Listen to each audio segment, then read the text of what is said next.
All right. Ooh. I have 7 o'clock, so we'll go ahead and get started.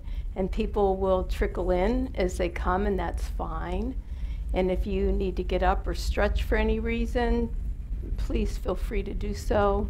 And if you're sitting in the back and you want to hear better or see better, I invite you to move up, even if you want to pull a chair along the side if you don't want to sit on the cushions. Just make yourself comfortable. And if you're sitting in a chair and you want to try a cushion, get up and try when we meditate. You can play. If you're sitting on a cushion and your legs kind of get tired, feel free to get up and sit in a chair. So pretty flexible. My name's Karen Mastriani, and I'm one of the volunteers here and one of the volunteers who teach Buddhism in a nutshell. So I know that many of you came in and had never been here before. So show of hands, how many, this was your first time walking in? Okay. Wow, most of the room. And how many of you have been studying Buddhism, either in another center or on your own? So, couple. And some of you have been here, been coming on Sundays, or been taking some of the classes. So great. Okay, good. Welcome, welcome. And if we could go around the room, what did Hetty do with the mic? Do you have it, Chris? It's in the chair. Oh, I got it. So, if we could go around the room, and then we'll just pass the mic around. I don't know the best way to start. Here. You don't want to go first? That's terrible to do that. Oh, you'll go first. All right, we'll start on this side. That's terrible to do somebody when you just walk in. And, we won't take a lot of time, but maybe say your name. If you came from close by here, what your interest was, just quick, about 30 seconds or so.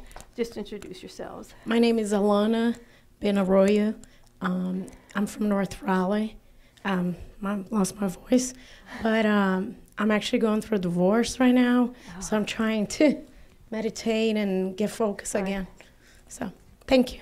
This can be quite helpful. So, okay.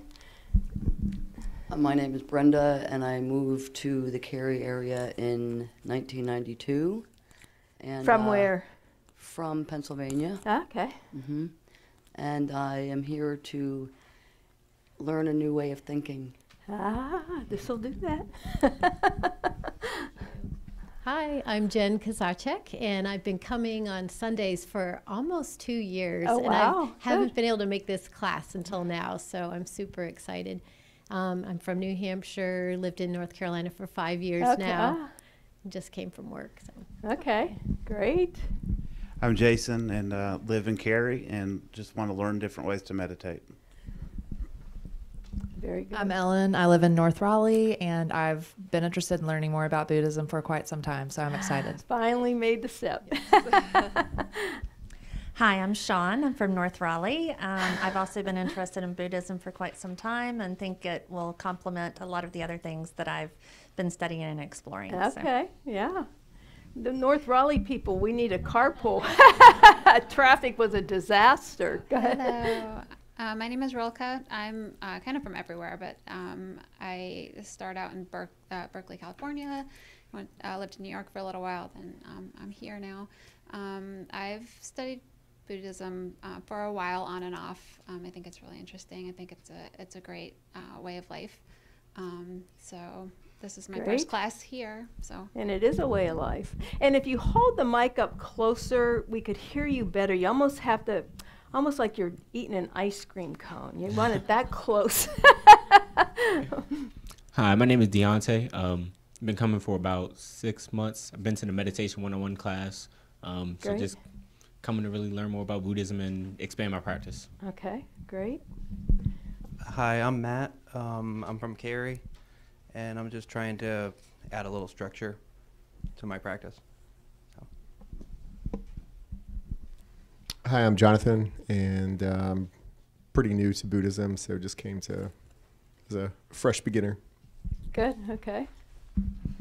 Hi, I'm Kathy, and I just live in Garner. And I'm just looking for a way to kind of deepen my prayer life. Great. Hi, I'm Mal. I'm from Wake Forest. I came here because I need more compassion for myself and for others. Don't we all? Great. Hey, my name is Jason. I live in Cary as well. I've been studying Buddhism independently, but I'm kind of looking to take it to the next level. So I Yeah, wanted to start great. I'm Nick. I'm also from the North Raleigh crowd over here.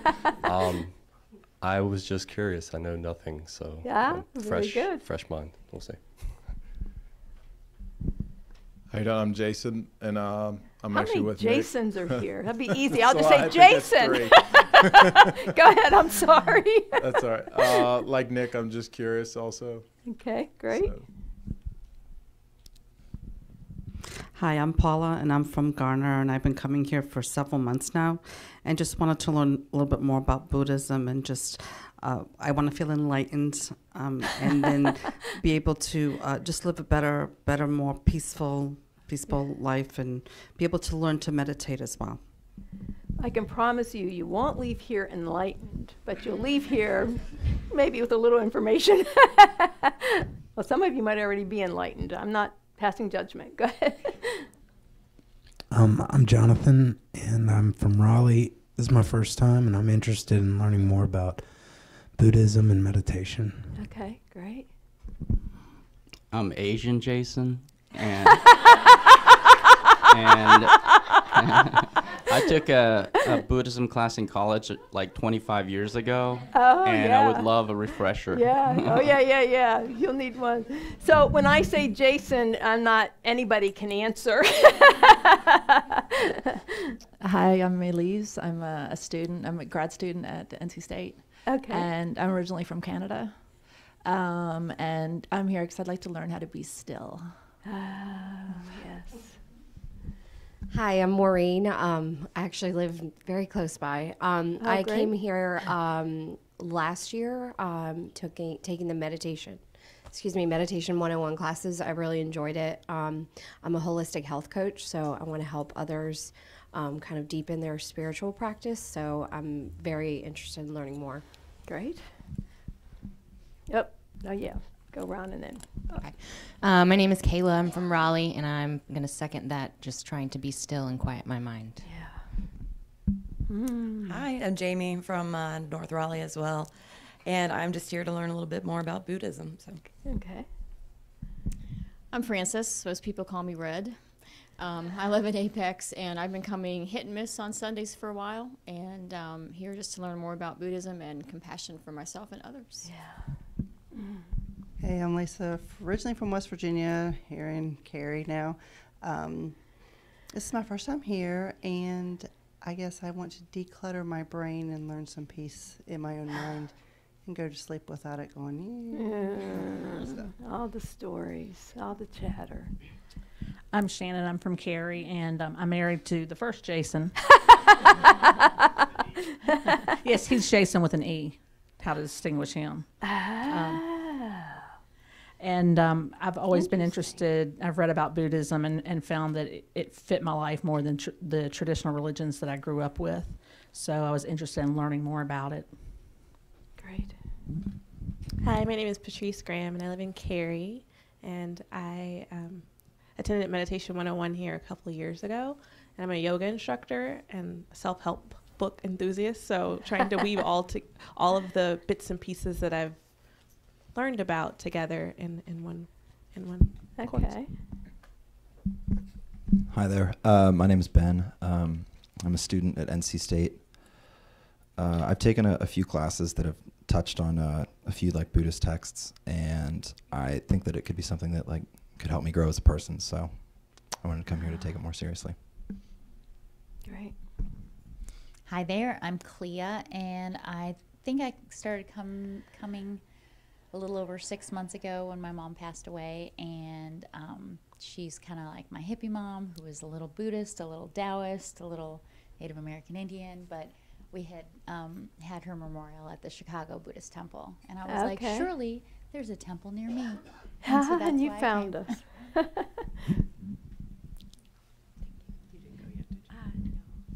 My name is Judy. I'm from Apex. I've lived all over, just recently in this area. And I've read a lot of books by Dalai Lama, Pema Chodron, Thich Nhat Hanh, and I am impressed. So I want to learn more. Yeah, you've read some of the best. Want to go ahead and introduce yourself? Oh, yeah, my name's Hetty. I'm the program assistant here for this class. It's a role I fill every once in a while. I started coming to the Kadampa Center during a family crisis about 12 years ago, and it stuck.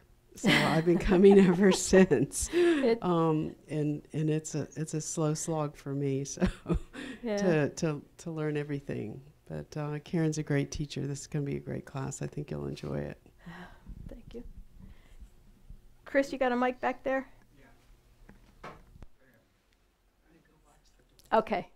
Do you want me to hold? Well, we won't need them, just in case. Maybe I better hold it just in case anybody has a question before you come back in. Thank you, ma'am. I'm Chris. I put the speakers in the ceiling and run all this stuff back here. Yeah, and we do record all these classes. They're available on the website, and they're also on YouTube. What else? Dog. I forgot about that. Yeah. Well, no problem. Yeah, that's it. Yeah. Okay. Very good.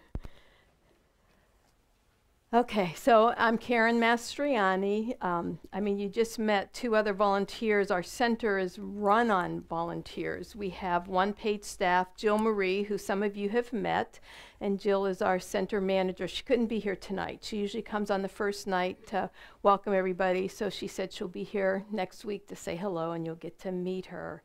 Other than that, I mean, the floor, the walls, the paint, everything you see here was built by volunteers and is kind of run by volunteers. Chris has been doing the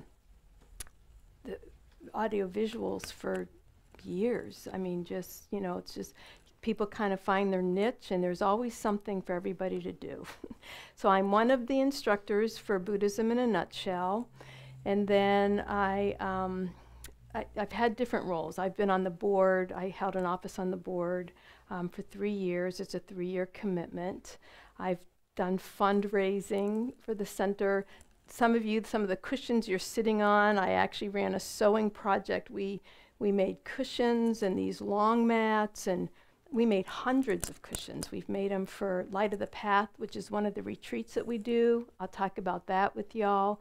We made them for our prison project. I can't sew. I cannot even, I mean, I can maybe use a needle and thread. I don't know how I ended up coordinating the sewing project. Anyhow, it was awesome. Somebody donated the material, and I wasn't going to let it go to waste. So that was good. And then I'm also a volunteer in the prison project. We have, Chris, you're a volunteer in the prison project now too. I don't know how many volunteers we have. We go into like 3 or 4 prisons. I go into a women's medium security prison down in Troy. And I've been doing that for going on 6 years now, and volunteer with the kids. That was like herding cats, and did some volunteer work in the men's prisons. And then we also run a pen pal program with the prisons, and both of they're through the Kadampa prison project. So any questions tonight? I've been coming here since the early 2000s. And like Hetty, once you start coming, you kind of get hooked.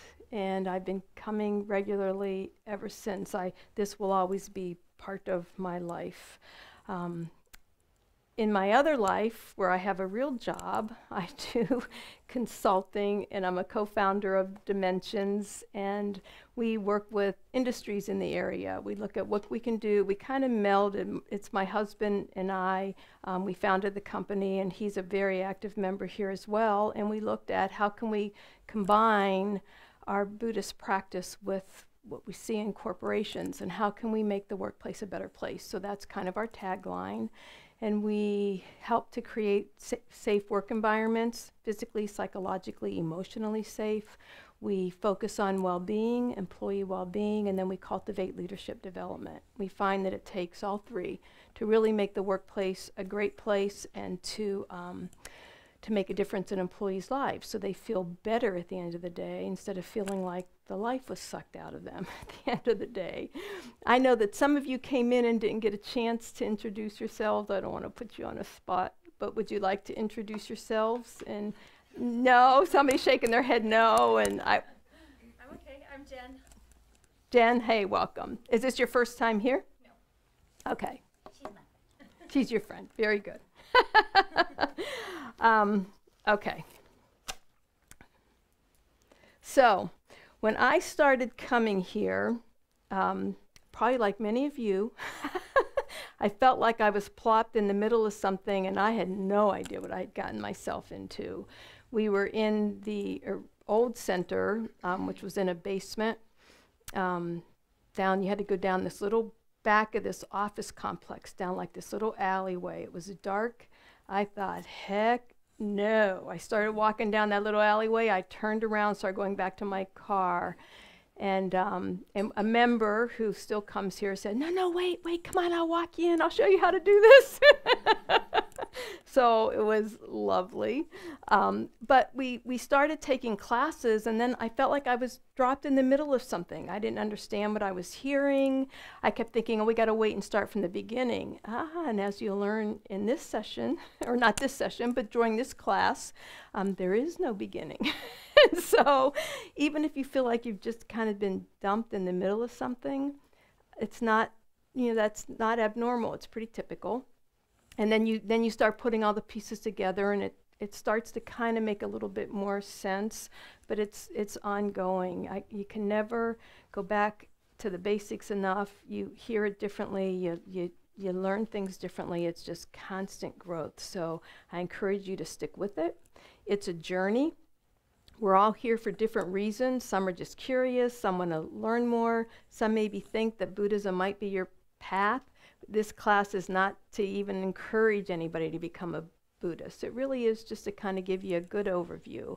What is Buddhism all about? And those of you who've been studying for a while, please feel free to pipe in, or if I say something that contradicts what you've been learning, please, ask, question, because I want everybody to leave here with good information. And you probably hear things that I don't know. So we'll take this journey together. So, yeah, see, the cool thing is that you all found us. So you probably know where our website is and have found that. There is a Buddhism in a Nutshell page on there under our spiritual programs, and there's handouts. There's like 5 handouts on there. I printed off 3 of them back there, so feel free to pick those up, but there's others. Can't remember, I think I printed off about our center, one of the meditations that we're going to do here in a little bit, and then how we sit, which we'll talk about later, and I'll remind you as we go through. How we sit in our tradition, how you sit and are comfortable is perfectly fine. So the microphone, Chris said that we're recording and we're also live streaming, and we're on YouTube. And if you don't talk in a microphone, it's dead silence. You can't hear anything, even though you think you're talking loud. Like I've had people say, well, I talk loud. I do too. Dead silence. And so we ask you to talk in the microphone. It's kind of intimidating at first, and you kind of get used to it, but we'll stop you and we'll pass around the mic, and then you have to hold it up as close to your mouth as you can, like you're eating an ice cream cone, and I'll hear you. Cell phones. If you haven't put your phone on mute, please do so. I must have left mine in the car. That's a good thing. Or we stay in here, we put it on meditation. The first time I taught this, I shut my phone off and it rang on my computer. I didn't even know it could do that. It was so embarrassing. So anyhow, got that figured out. Most of you have seen the restrooms. If you didn't, this is called a Kadampa. and when you go out the Kadampa, the restrooms are right there to your left. And then there's my email address. And please, I wouldn't put it up there if I minded if people emailed me. People do email me often with questions or wanting more information or whatever it might be. Please, don't hesitate to email me. And if I can't answer your questions, we have lots of expertise, including with Chris and Hetty in this room and our wonderful teachers, which I'll talk about in a little bit. I go to Geshe-la with my list and say, well, somebody asked this and somebody asked that. The best one was, why are Buddha's ears so long? To which I replied, I'm not sure, but I think it's just to symbolize listening. And somebody else, and that he can hear us. And somebody else said, no, it's because he wore plugs. And I said, nah. He said, yeah, it's a jewelry. I said, nah. So I said, Geshe-la, why are Buddha's ears so long? And he says, oh, he used to wear plugs. I was like, oh, it was the time. Go figure. So I always learn something in these classes. So there is no question that's a dumb question or an inappropriate question. There's probably questions I can't answer, and that's okay. So we have several intentions for tonight. Some of them we may not get to, but we'll see. Okay, yeah, we're doing okay on time. I'm going to give you just an introduction to the class, introduction to our center very quickly, and our history. Tonight's we're really going to talk about the life of Shakyamuni Buddha, and we're going to introduce the Four Noble Truths if we have time. Probably we should have time to introduce the Four Noble Truths, and then we'll talk about that in a little bit more detail next week, because that really is the foundation of the Buddhist teachings. And so, the other thing that we do in our tradition is set our intentions. And so we'll do that by practicing a brief meditation, and then we'll practice setting our intentions. It's like putting bookends on what you're doing. We do this in everyday life. Like I did this before I came in here. What are my intentions for teaching this class? We do it before we go to work. I set my intentions throughout the day, and then definitely before your spiritual practice. You set your intentions, and then you do the practice, and then you dedicate whatever merit you may have gotten. And then it just it seals the deal, and dedication just ensures that whatever little bit of merit that we've gotten by coming here tonight and putting in this effort is going to continue to grow and benefit not just us, but everybody. So we'll practice doing both of those tonight. So we'll do a brief meditation.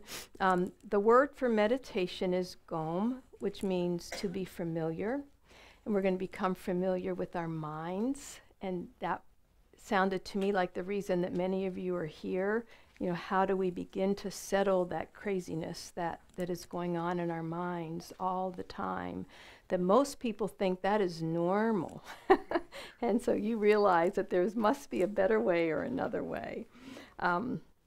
So just sit in a comfortable position for now. We're not going to worry about how we sit in this tradition. Just sit in whatever way's comfortable.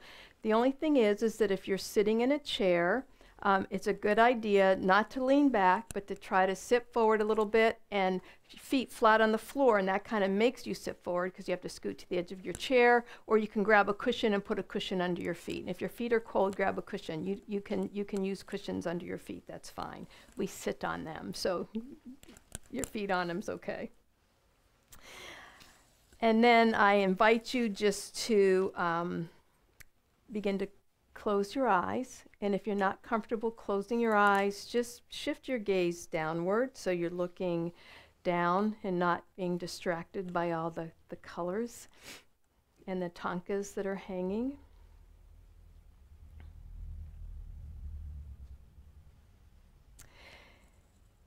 This is a good technique to build concentration, to settle our minds. The beautiful side effect of meditation is relaxation and a little bit better able to manage stress. It's better if we make the commitment to do this every day, even just for a few minutes, few seconds every day. It matters, and that's where we'll get the most benefit. So with our backs relatively straight but relaxed and our eyes closed, just take 3 deep relaxing breaths.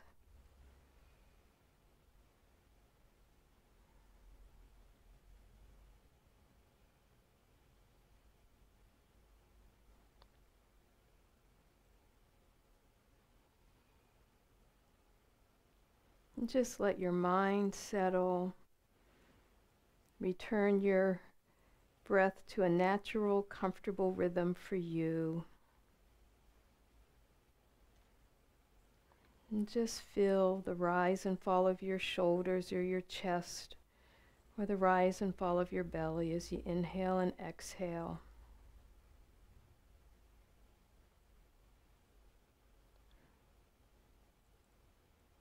And let your mind just settle and become calm and present, ready to engage in meditation.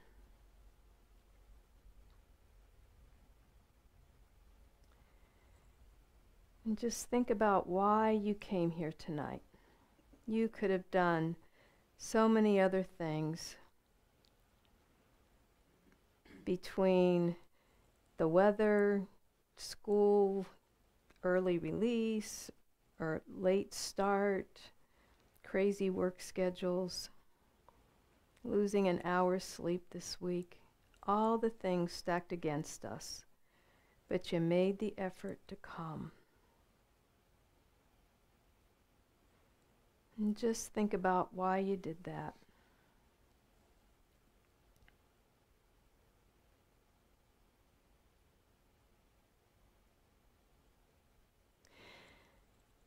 And just think that you're practicing meditation right now just to benefit yourself, your own well-being, beginning to develop your mind so that we're maybe a little bit more knowledgeable, maybe a little kinder, more compassionate people. And in being so, that will benefit others.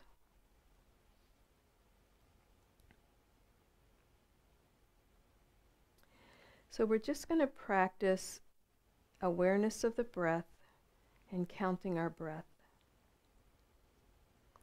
So focus your attention at the opening of your nostrils, where you feel the air going in and out. And notice the sensation of the breath. As you breathe in, does it tickle? Is the air a little cooler than when you breathe out? And just focus your attention there at the tip of your nose as you inhale and exhale.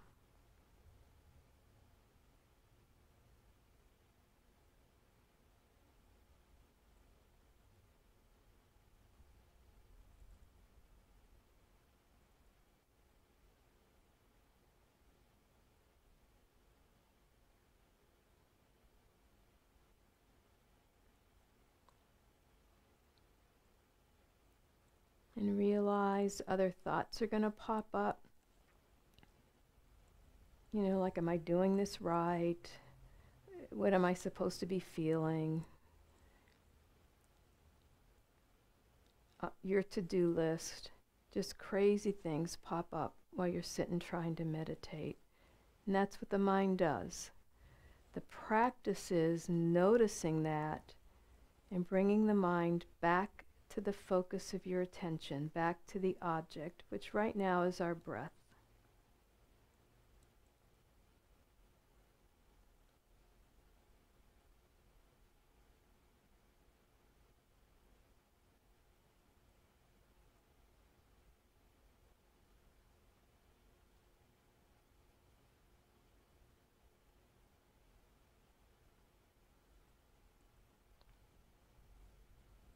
And if it helps you, you can count your breath.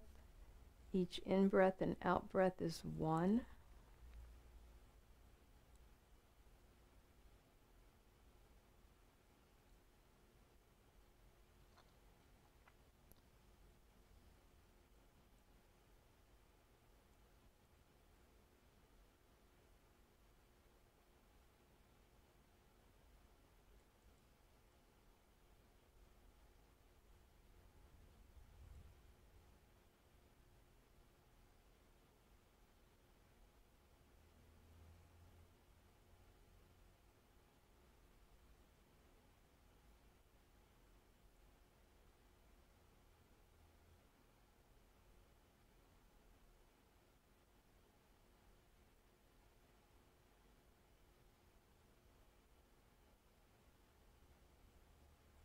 And the goal isn't how high you can count or how fast. The goal is that you notice when your mind wanders and you come back to the breath, even if you have to start over at 1. That's the practice.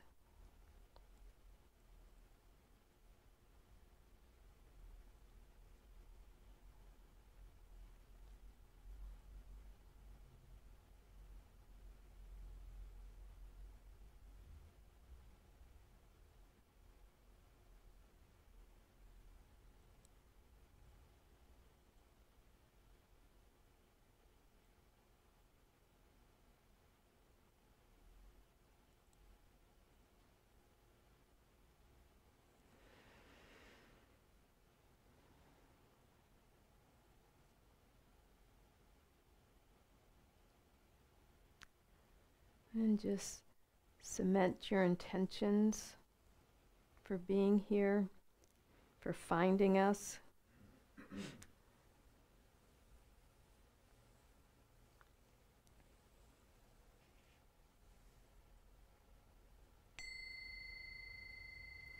And just slowly open your eyes and bring your attention back to this room.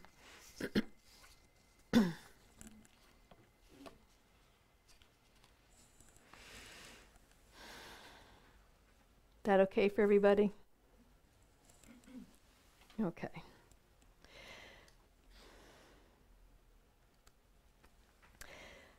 So this is a basic introduction to Buddhism, the Buddhist philosophy and way of life, and the Buddha. We're going to glaze over the topics. Can't go into a whole lot of depth about any of these, so it'll give you a smattering of Buddhist beliefs and kind of a good foundation that if you wanted to continue taking classes here or studying elsewhere, it really does, it just does really give you that foundation. Some of you have taken Meditation 101. It's offered alternately with this class, so after we finish these 5 weeks, then Meditation 101 will start up, and then it kind of flip-flops. I hope you can come to all 5 sessions. Some people start and then life happens and you either listen to the recordings or hopefully, I do think you get something out of being in this Kadampa and being in the presence of everybody. So as much as we can do that, practicing together, it's huge benefits. And some people will have to stop the class and pick it up again the next time we offer it. So there is no right or wrong. But we do have 4 more sessions on Tuesdays, the 20th, 27th, and then April 3rd and 10th. So mark your calendars. We don't assume anybody that attends these classes wants to be a Buddhist. It's just simply to provide information. Hopefully it'll be good information. However, if you hear something that's an error or a mistake, just realize it's me, it's the teacher of the class, and it's not ever the Buddhist teachings. And I will correct any errors that are made, hopefully by the next class. And anything I say that you question, we welcome questions. You shouldn't take whatever I say, as the truth. You just really want to examine it, test it. People will say as if you're buying a diamond or a piece of gold. You know, you would test it to make sure it was the real thing. And that's how you should always test any of these teachings. The Buddha even said that. You know, test it for yourself. You know, try it for yourself. I know, well, we all came from other traditions, right?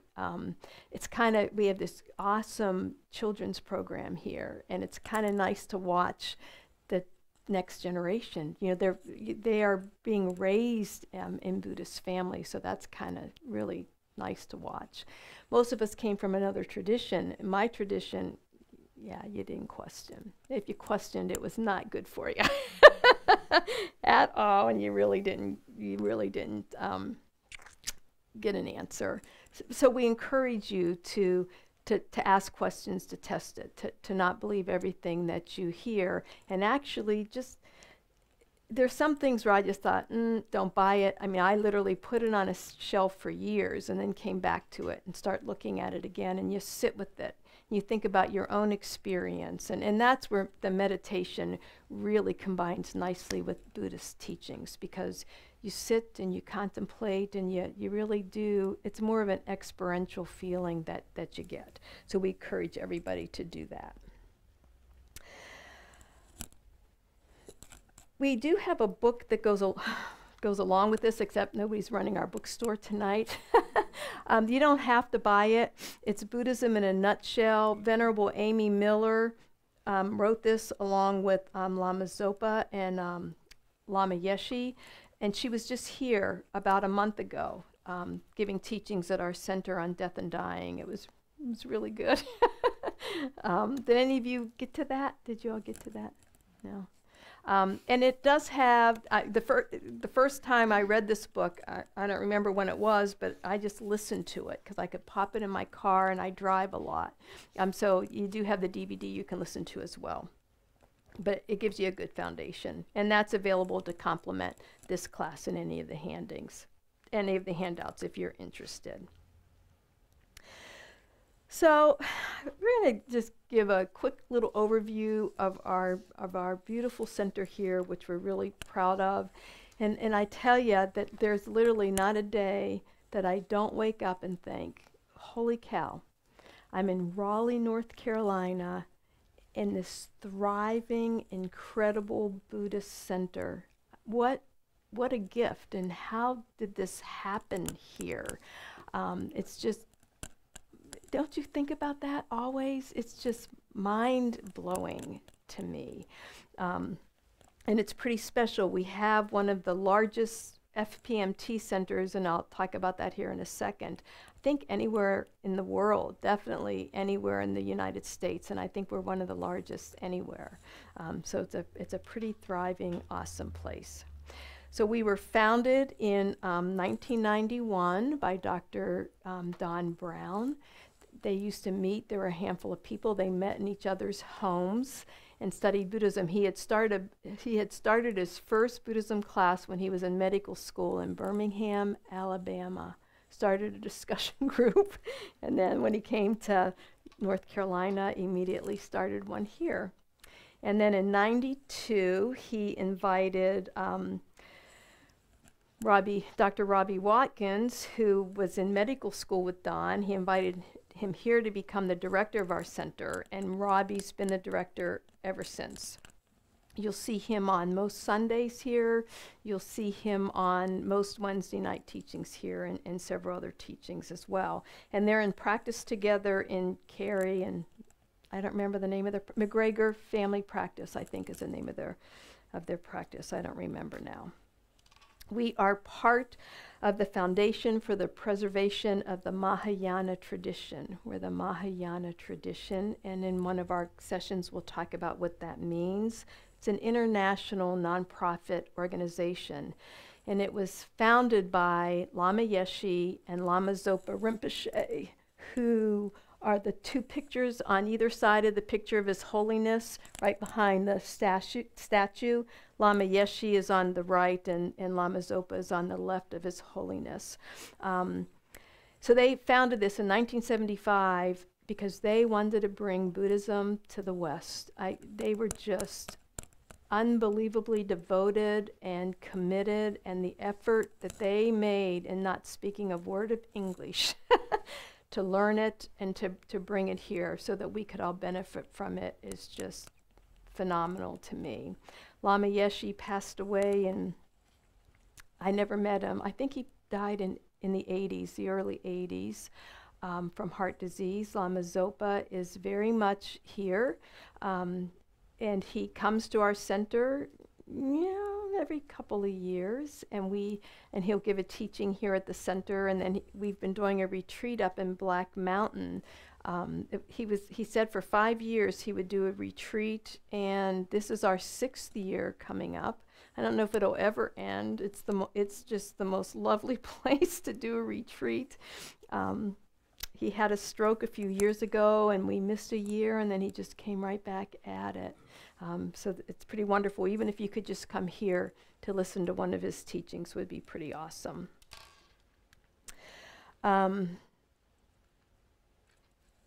We follow the tradition of His Holiness the Dalai Lama. There is something called the New Kadampa Center. There's a few of those here. So let me just say, there's other Mahayana tradition centers that don't belong to the FPMT, and then there are some that don't follow His Holiness the Dalai Lama. So depending on what lineage you want, if you walk in and you don't see any books by His Holiness, or you don't see his picture, that's a pretty good realization that you probably walked into a different center than what we follow. So we follow, His Holiness's teachings. We have 2 teachers here. We have a resident teacher who some of you have probably met, Geshe Gelik. We call him Geshe-la. La is a term of respect and endearment, so you would always say, Geshe-la. He has one of the highest Geshe degrees you can get. He studied Buddhism in India for 30 plus years, so it's like beyond a PhD in Buddhism that he has. He came to our center in '97, again, not speaking a word of English. Lama Zopa Rinpoche recommended that he come here to teach us, and never was traveled outside of the monastery, and ended up here. He has a Larampa Geshe degree, which is the highest Geshe degree you can get. He speaks, when I first started coming, there was a translator, and he doesn't have a translator now. He speaks quite fluent English. On Sundays, he gives incredible teachings just to the general public. And all faiths are welcome here. You'll see all faiths come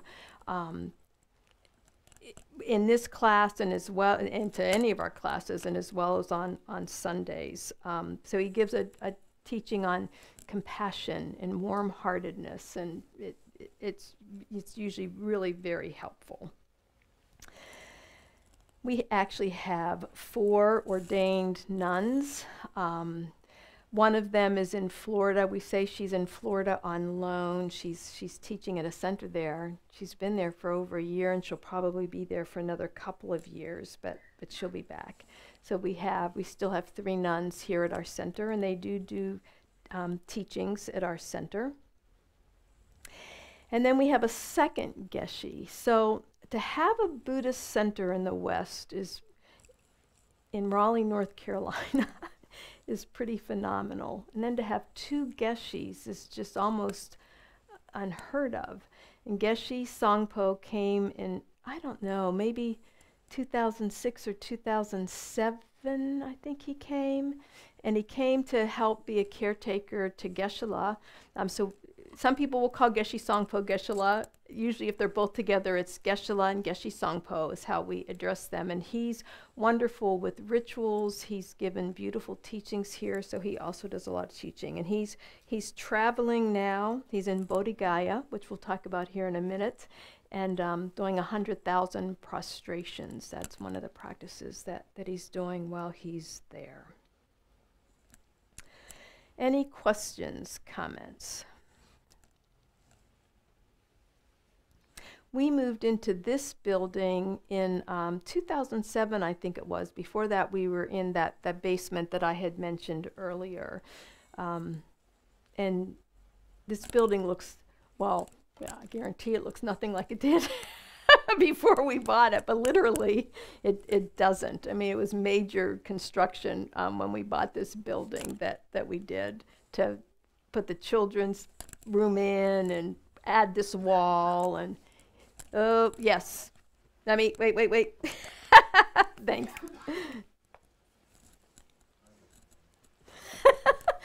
And it's worth waiting. It seems longer to get the microphone, but it just takes a second. I had a question just about like how many people are part of the temple or congregation or whatever you might call it. Whatever we call it. Yeah. Center members, I think, is the official term we use, is center members. I don't know now. I think 300 and some 300 and some official members, but probably maybe 150 or so active that come here regularly. We probably have about, is that correct, Chris? Yeah. We probably have about 40 plus children in our program too, in addition to that. So it's a pretty, it's small by any other congregation, any other church. You look at their congregation, but for a Buddhist center, it's pretty large. And do your donations, or this is how is the center funded? Thank you. Oh, he's not a plant, I promise you. So everything we do here is on a dana basis, and dana is that you give whatever you're comfortable giving, and whatever based on the benefit that you get from coming to these teachings. So it's the donations come from your heart and your wallet, because some of our wallets are smaller than others. So you give what you are comfortable giving, but all our teachings are free. We don't count you up. We don't look to see who's giving. They're all offered free at no charge. We're one of the only centers in the world who still does that and is able to do that and able to stay so large. So that's awesome. That said, we have donation boxes outside, right outside the Kadampa and right before you leave the door. If you're so inclined, you can leave money in there whenever you'd like. Again, no expectations, nobody's watching, but we do have an annual fund drive, and some of us are monthly sustainers, like NPR. So some people give on a regular basis because we've known what this center has come to mean to us, and I look at it as I look at it two ways. It's an investment, because I want my grandchildren, I want these teachings to be available as my grandchildren age. I want everybody to be able to find these teachings and that they never go away. And the only way we can ensure that happening, and we're already in an age of decline, the only way we can ensure that is by giving to make sure that the teachings, I get choked up, to make sure that the teachings continue. And then I see it as a practice of gratitude. If, I'm grateful for what I get from this. And so if you can't, if it becomes an obligation, or you can't practice out of gratitude and wanting the teachings to continue, then you probably, then it's not time to give, and then you wait till it does feel right, and that you're giving out of generosity. It's a practice of generosity and a practice of being grateful. I was just going to add, you can donate through the website or through text messaging. Oh, geez. There's instructions. We may say it's free, but you don't get away. No, I'm kidding. I didn't know you could donate by texting. Yes, I just did it when Venerable Amy was here. Oh, so did you? Yes, I've got practice. But the other thing I was just going to add to what Karen said is that one of our practices is to have a generous heart. And so by not setting a fixed fee for a class like this, then it's an opportunity for you to develop some generosity. So it's actually a teaching in and of itself, for not by us asking for donations. Yep, thank you for that. Anything else? There was something else I was going to say about the teachings. Oh, it'll come to me. And then we have other ways that people can volunteer too. But most of us volunteer, and then there's still a financial obligation. We got to keep the lights on and the heat running. So any way you look at it, money's still attached to this. But the building's almost paid for now, and we've had quite generous donors.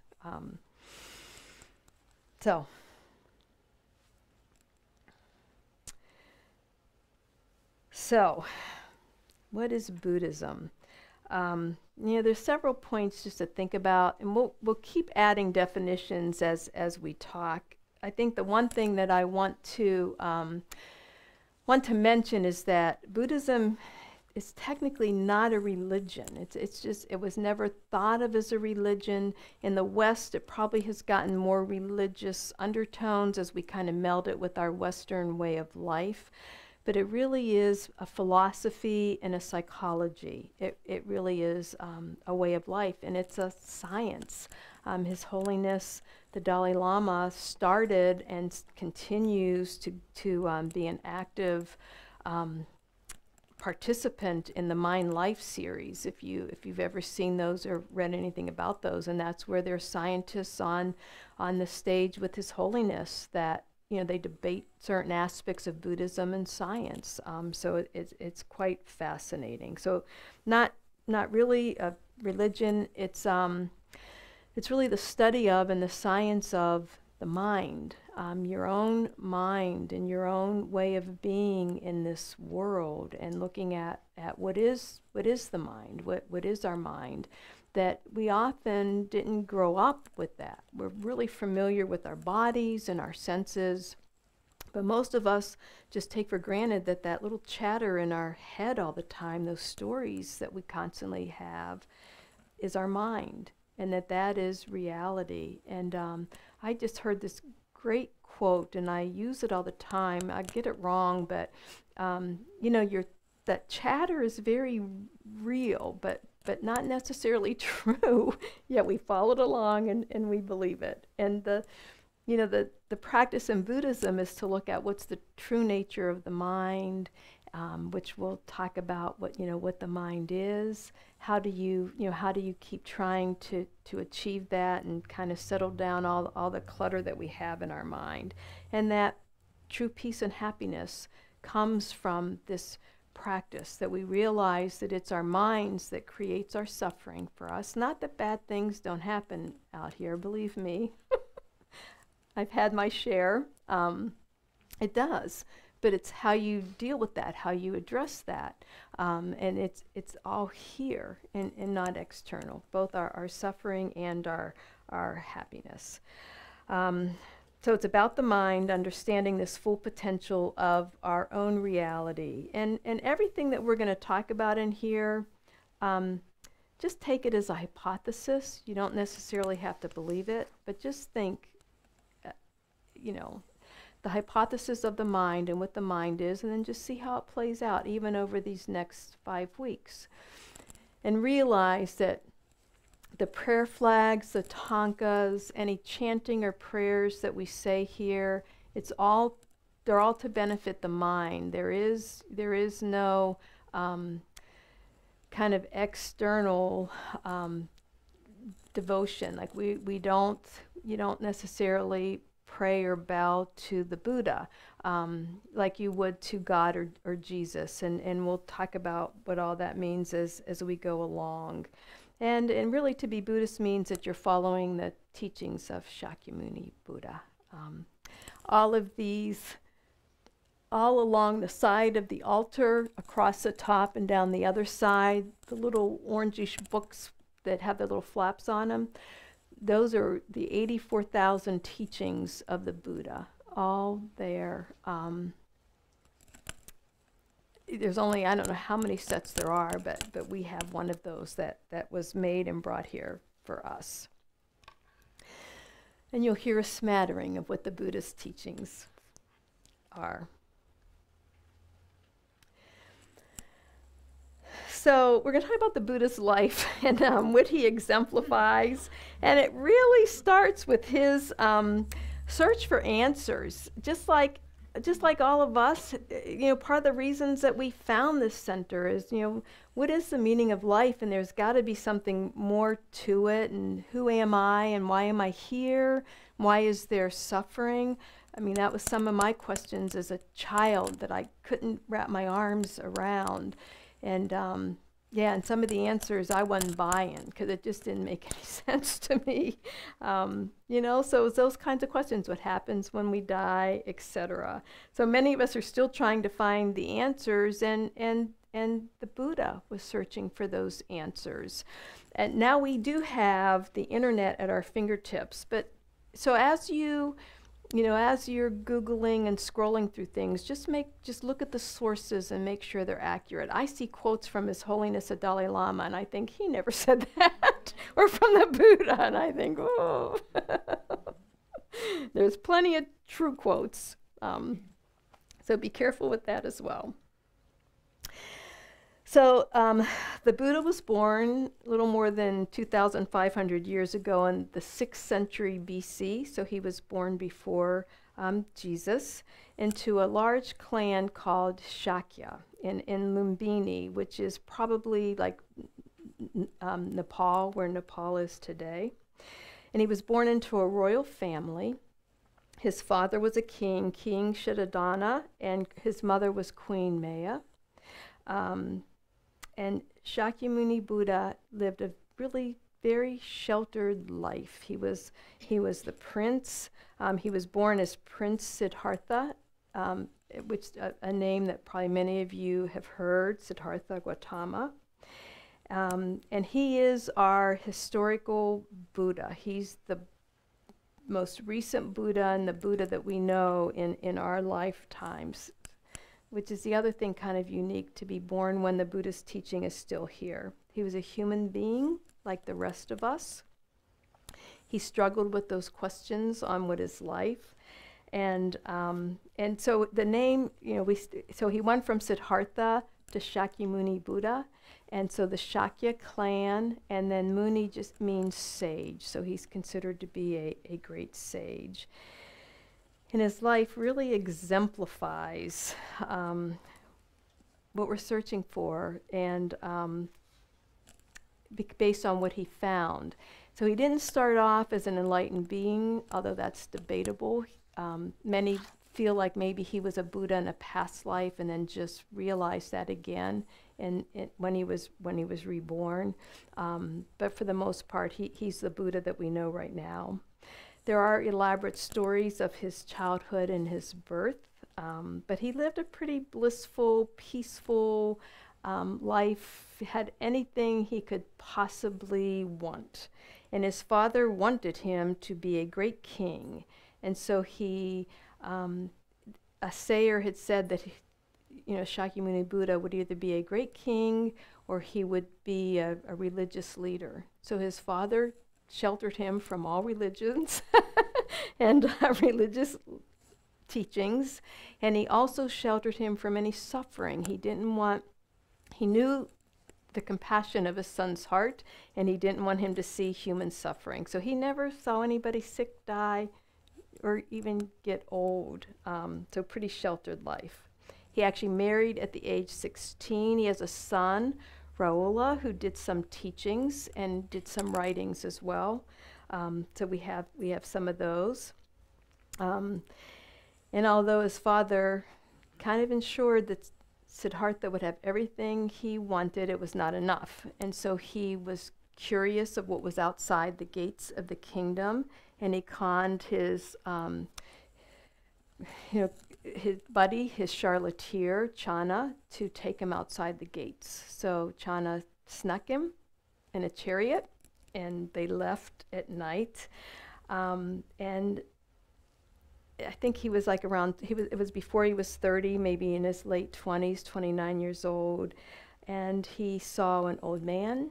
He saw somebody with a diseased man. He saw a decaying corpse laying on the street. And he saw an ascetic. He saw people who were obviously studying some sort of spiritual practice and with extreme deprivation.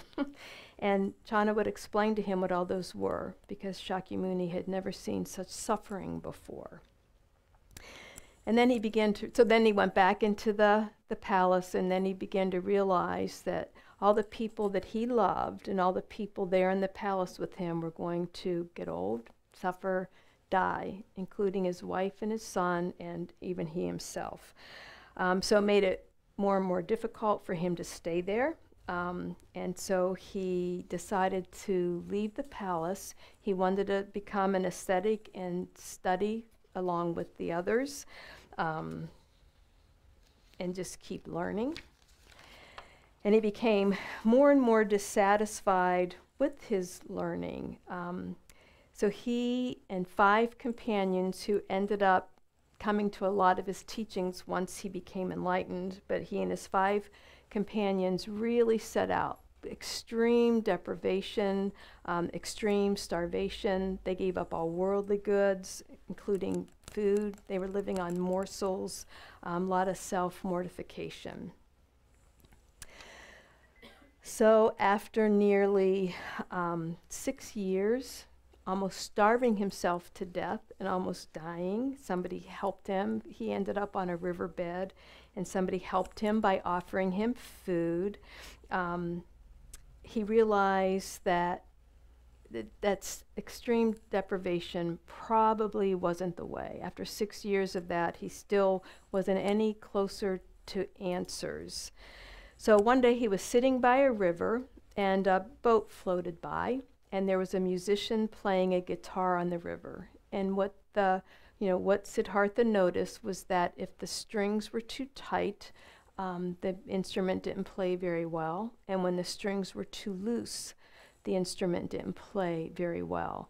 They needed to be tuned just right, and it was the beginning of his thoughts of there's got to be a middle way. So you can't live in this palace away from all the suffering with all your needs being met, and you can't have extreme, deprivation in order to get the answers that he was seeking. You had to find this middle way. So he sat under the Bodhi tree and Bodhi Gaya for 49 days of meditating. And at the age of 35, he attained enlightenment. He realized the meaning of reality. He realized the causes of suffering and how to prevent suffering, the steps necessary to prevent suffering. So then Prince Siddhartha became known as Shakyamuni Buddha from that time on. These are outlined in the Four Noble Truths, which was the first teaching that the Buddha gave.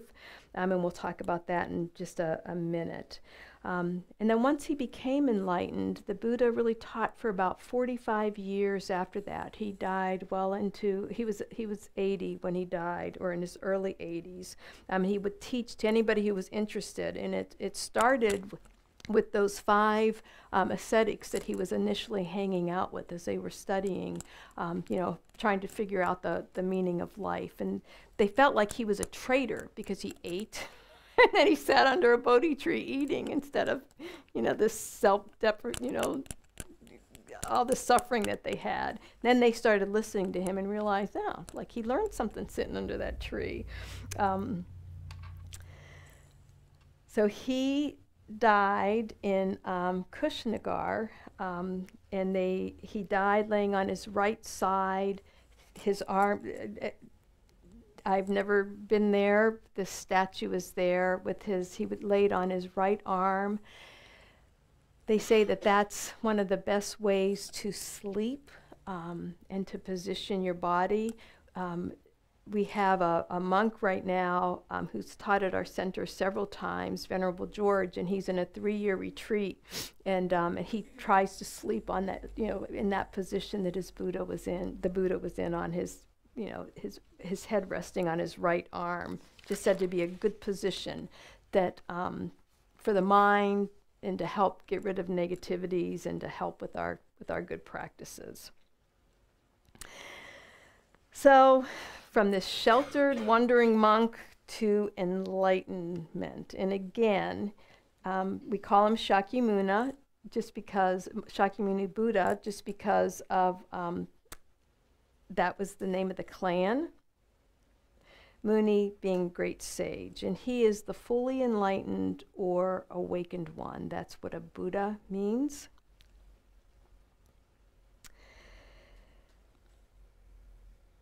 And enlightenment is the goal of all of our practice. That's why we're here. So when somebody was introducing themselves and they said they hope to get enlightened by taking this class, and I knew what they meant. To learn a little bit.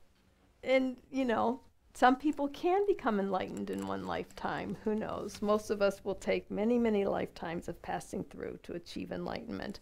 But the whole bottom line is, just like the Buddha became enlightened, all of us can become enlightened. There's nobody in here that can't. We all have that Buddha nature and that potential to do that.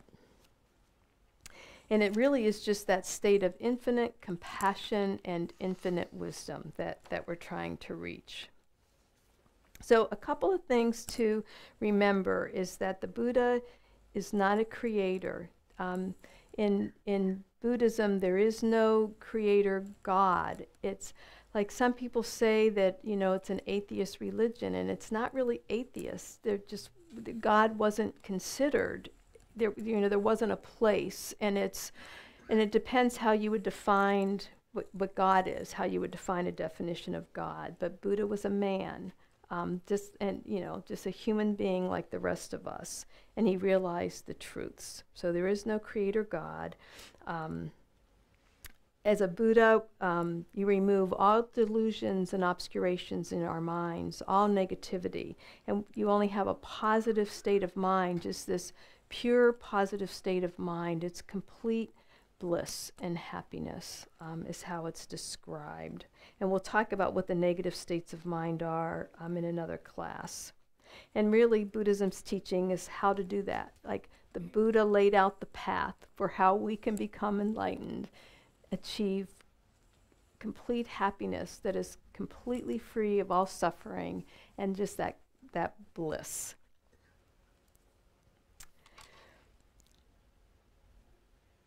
So we still have a few more minutes, and then I'll take a few questions, and then we'll do another meditation. So during his teachings, and he gave they call him turning the wheel. So you turn the wheel of Dharma, and he gave three kind of main turning the wheels of Dharma's teachings. And the first one, and this was the one that he gave to his 5 ascetics that he was with originally, was in Deer Park. And you can go to Deer Park and visit where the Buddha gave his first teaching. And it was on the Four Noble Truths. And so he starts teaching on, so he talks about bliss and happiness, and then he starts teaching on suffering. And it's, again, there are no contradictions in the teachings. He did that for a reason, because if we're not realizing the suffering that there is, regardless of all our material comforts, then we'll never seek a way out. We'll never seek the answers to this happiness that is completely without any suffering at all. So he started this first turning of the wheel with the Four Noble Truths, and it's the turning of the wheel of Dharma, and Dharma has been defined as different ways, and we think of the Dharma as teachings that we get here at the center, and when you read books by His Holiness or Pema Chodron or Thich Nhat Hanh, and those are certainly Dharma. But Dharma can be our life practice too, and it can be our discussions that we have with each other. So it's really seen as a guide to protect us from suffering, especially to protect our minds from suffering. And that's really the literal translation of what Dharma is.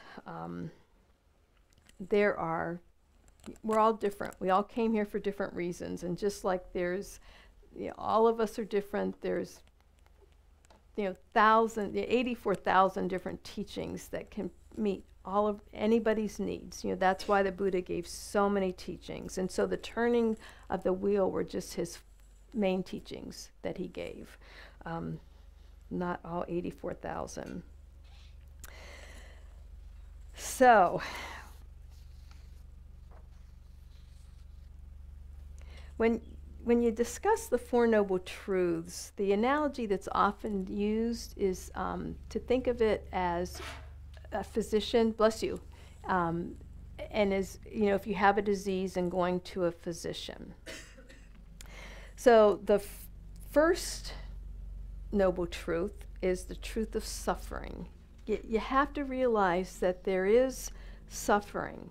And we're going to talk about the different kinds of suffering next week. But we first have to admit that we're sick and that we want help. So you realize you're suffering, you want to get better, you want to get healthy, you're seeking some help. And then the second noble truth is the truth of the cause of suffering. So you realize there's a cause. All you got to do is go to the doctor. The doctor is going to do an assessment and make a diagnosis. So you learn what the cause of suffering is. Then the third is the truth of the cessation of suffering. Once you have the diagnosis, the physician determines the cause, the illness, and then what you need to be cured. So maybe they write you a prescription, or they tell you what you need to do before you leave the physician's office. And then it's the truth of the path of the cessation of suffering. So once we determine we have a disease, we have a prescription, you still have to get the prescription filled. You still have to take it. You have to take the steps of the path to end the suffering that we have. And in the Tibetan tradition, in our tradition, our Mahayana tradition, the fourth noble truth is reflected in the graduated path to enlightenment called the Lam Rim. And we'll talk about the Lam Rim again in a later class, but the Lam Rim has just, all the teachings condensed into 3 small volumes, about that thick each, that you can actually get on your Kindle. So, you don't have to carry those volumes around with you. and that really does lay out what the path is to become enlightened and get out. The other turnings of the wheel, so this was the biggie, this was the first, and then he had others on the nature of reality and on emptiness were the other major turnings of the wheel of Dharma. And then all the other teachings really support the Four Noble Truths, the nature of reality, and emptiness, which we're going to talk about. Emptiness we'll talk about in the last class. Any questions before I say anything else, or any comments or thoughts?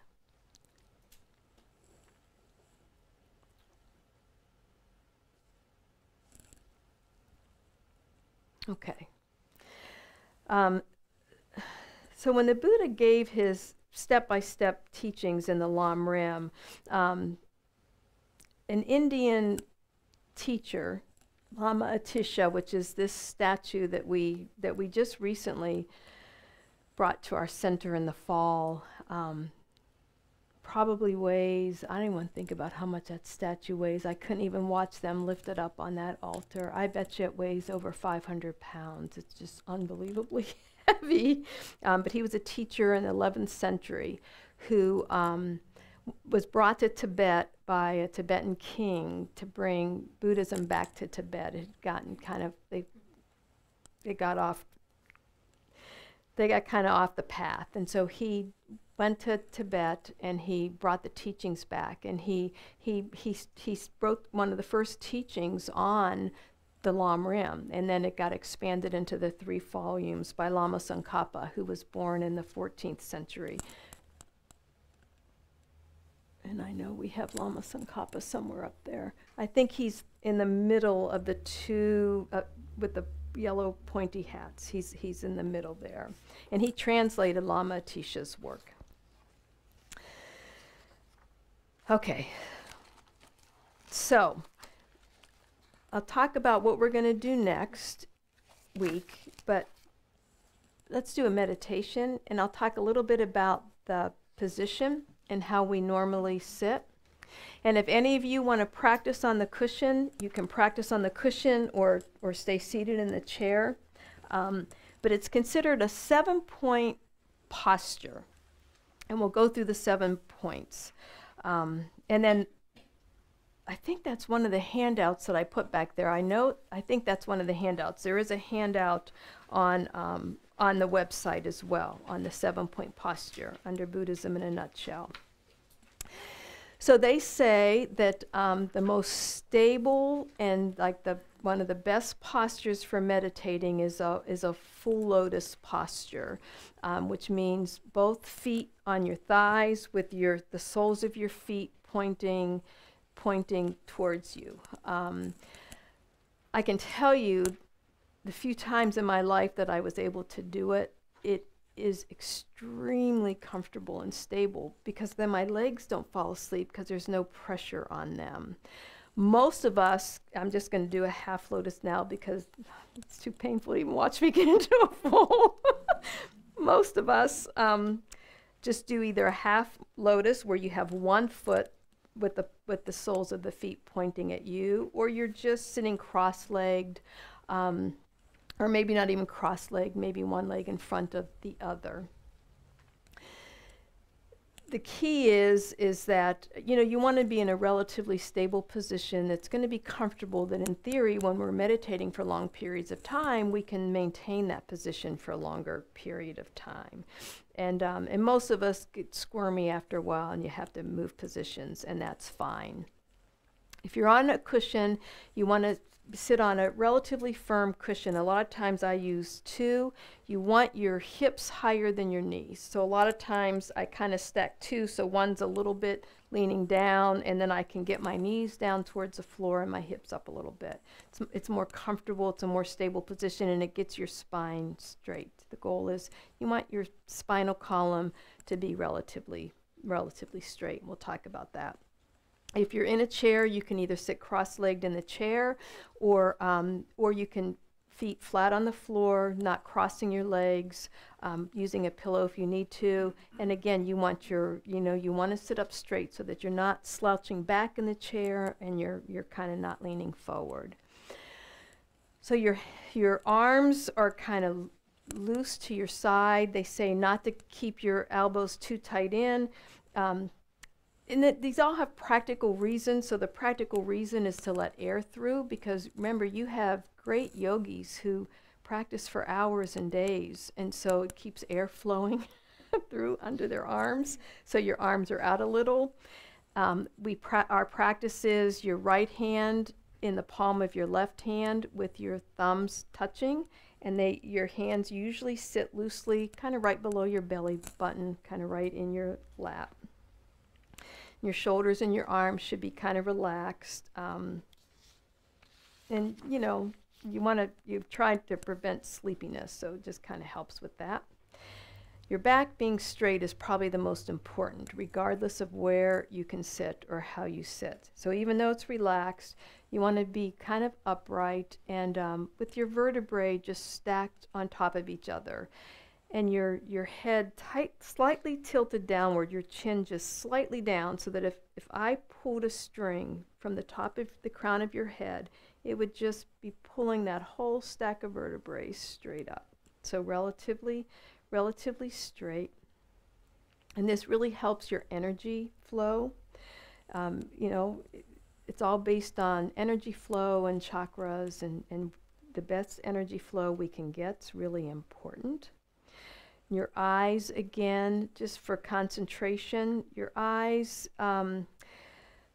if they're fully closed, it can help you concentrate better. If they're open, you get too distracted. Usually they say just leave a little slit of light so that you're not going to get too drowsy and you're not too distracted, and that just so your eyes are closed, letting a little bit of light in, maybe just looking down, whatever right there in front of you. So you're not focusing on anything particular, you're just letting some light in. That way you don't get too sluggish or sleepy. A lot of times if my eyes are closed, I really start daydreaming, so it helps. Your jaw and your mouth should be very relaxed. You're not clenching your teeth, so your teeth should even be slightly apart. And your tongue should rest at the top of your mouth, right behind your top teeth, and that's to prevent drooling if you're meditating for a long period of time. It's actually quite comfortable, so most people find that more comfortable, even though we won't meditate long enough to drool. And then again, your head's just not bent down, just slightly tilted forward.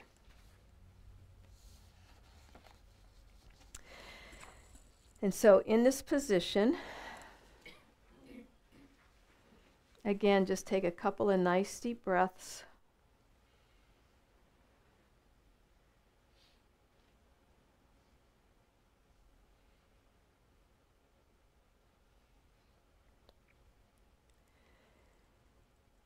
And see if you notice how you feel. Even if you don't decide you don't like this position and you don't stay in it all the time, just see if you notice a difference in your mind, in your attention, by sitting this way.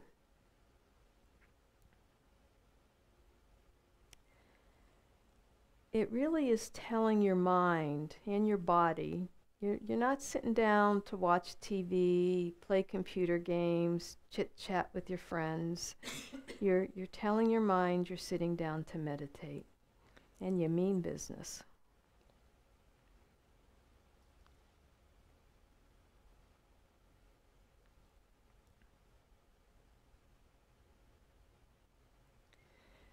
And just do a quick scan of your body. Notice if there's any place of discomfort, and just adjust, make a little bit of adjustments right now.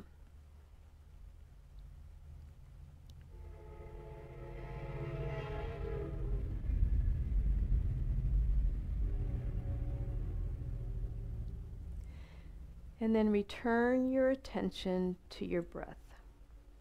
Either once again at the sensation of the air coming in and out, at the tip of your nose, at the tip of your nostrils, or the rise and fall of your belly, just like waves of an ocean. You don't want to follow your breath right now. We just want to focus on one spot.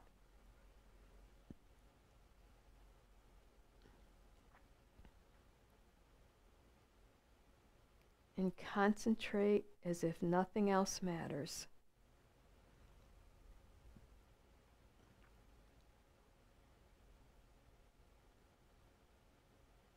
And then begin counting your breath from 1 to 10.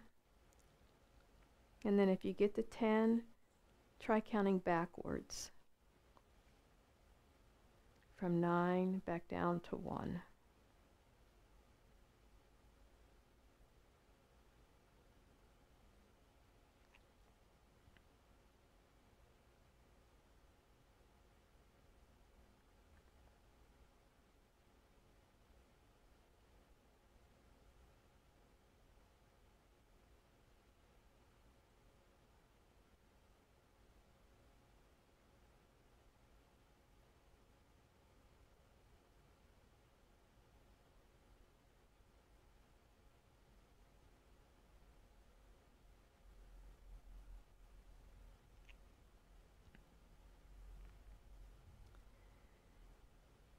And remember, we're training our mind to notice when thoughts take over and we begin to follow those thoughts instead of focusing on the object of our attention.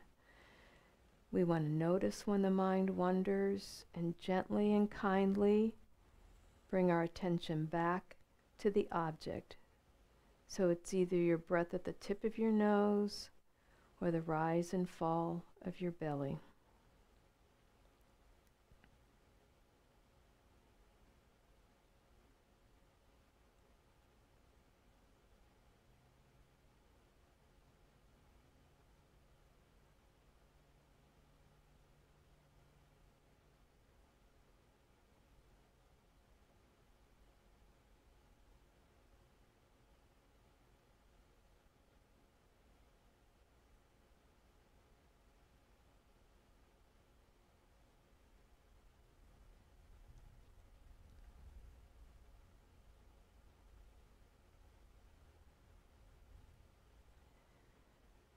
And just let go of counting.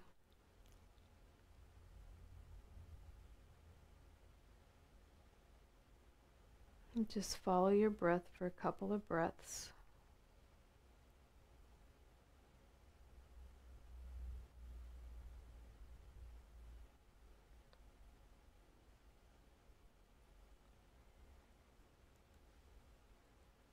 And just whether you think you got any benefit by coming tonight or not, in some way you have. Just making that effort, coming into this special Kadampa, being in front of the Buddha and some of our holy teachers that we have pictures of on the altar.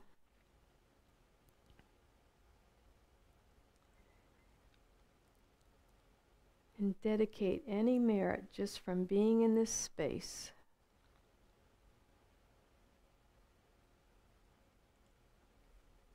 to your own well-being and enlightenment, that you'll continue to practice in whatever way you choose. There's many paths for all of us. And that you'll benefit others to help them as you go along this path as well.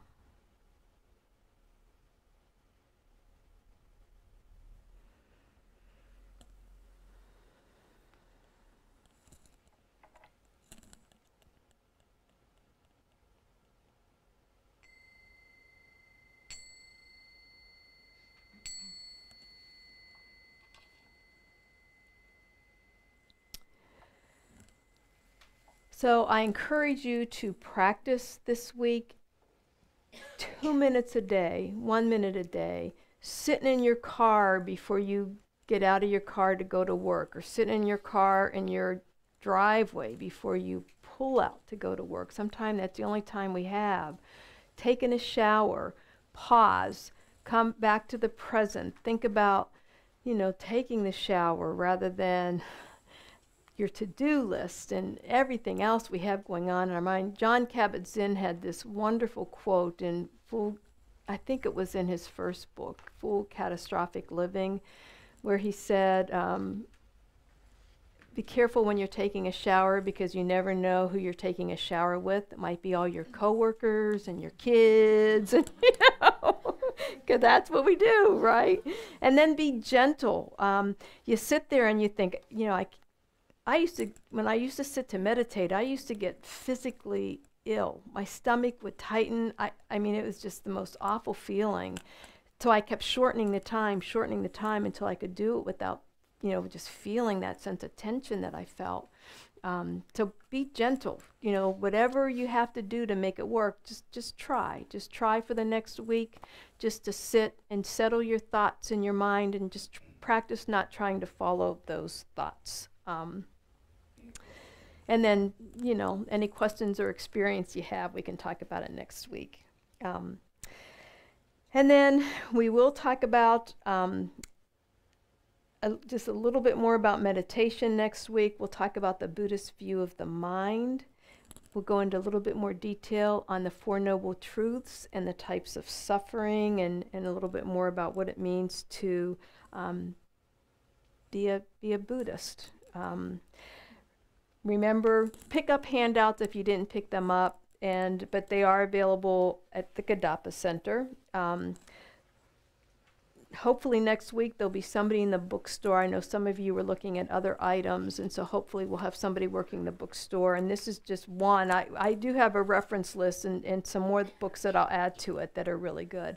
You can always, you don't need to become a member. You can always just join our listserv so that you can know what teachings are happening and when they're going on, and so you get this weekly update.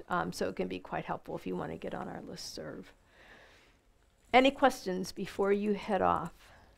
Thank you for coming out this evening. It turned out to be a lovely evening, but compared to the start of the day. So thank you. And then I look forward to seeing everybody next week. Have a good one. Thank you.